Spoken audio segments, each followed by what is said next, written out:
আপনি যদি দোয়ার মধ্যে বলেন ইয়া রহমান, সবাই বলেন ইয়া রহমান, ইয়া রহিম, ইয়া হাইয়্যু, ইয়া কাইয়্যুম, আল্লাহর চমৎকার নামগুলো ধরে ধরে যদি আল্লাহর কাছে ফরিয়াদ করেন, আল্লাহর নামগুলো ডাকেন, আপনার দোয়া মুহূর্তেই কবুল করবে কে?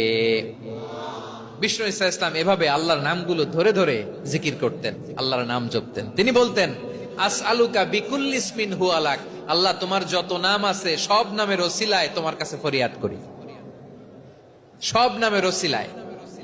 আনজালতাহু ফি কিতাবিক, যে নাম তুমি তোমার কিতাবে নাজিল করেছো। আও আল্লামতাহু আহাদাম মিন খালকিক, অথবা তোমার কোন সৃষ্টিকে তোমার নাম তুমি জানিয়েছো। আও ইস্তাসারতা বিহি ফি ইলমিল গায়বি ইনদাক, অথবা গায়েবের জ্ঞানে তুমি তোমার নিজের জন্য ওই নামগুলো সংরক্ষিত রেখে দিয়েছো। সব নামের ওসিলায় তোমার কাছে চাই। সুবহানাল্লাহ পড়েন। তার মানে আল্লাহ তোমার যে নামগুলো আমরা জানি এগুলার ওসিলায়ও চাই, যে নামগুলো আমরা জানি না সেগুলোর ওসিলায়ও চাই। আল্লাহর সব নাম আল্লাহ আমাদেরকে জানায় নাই, কিছু নাম জানিয়েছেন, কিছু নাম তিনি জানান নাই। সুবহানাল্লাহ বলেন। আল্লাহ তাআলা তার কিছু নাম কোরআনে উল্লেখ করেছেন, কিছু নাম স্পেশাল কিছু নবীদেরকে জানিয়েছেন, আর কাউকে জানান নাই। কিছু নাম তিনি কিয়ামতের দিন আমাদের সামনে প্রকাশ করবেন যে এইটাও আমার একটা নাম, এটা তোমরা কেউ জানতা না। সুবহানাল্লাহ, সারপ্রাইজ হিসেবে আল্লাহ তাআলা রেখে দিয়েছেন, কেউ জানে না। কিয়ামতের দিন আল্লাহ তাআলা সেই নামগুলো জানাবেন।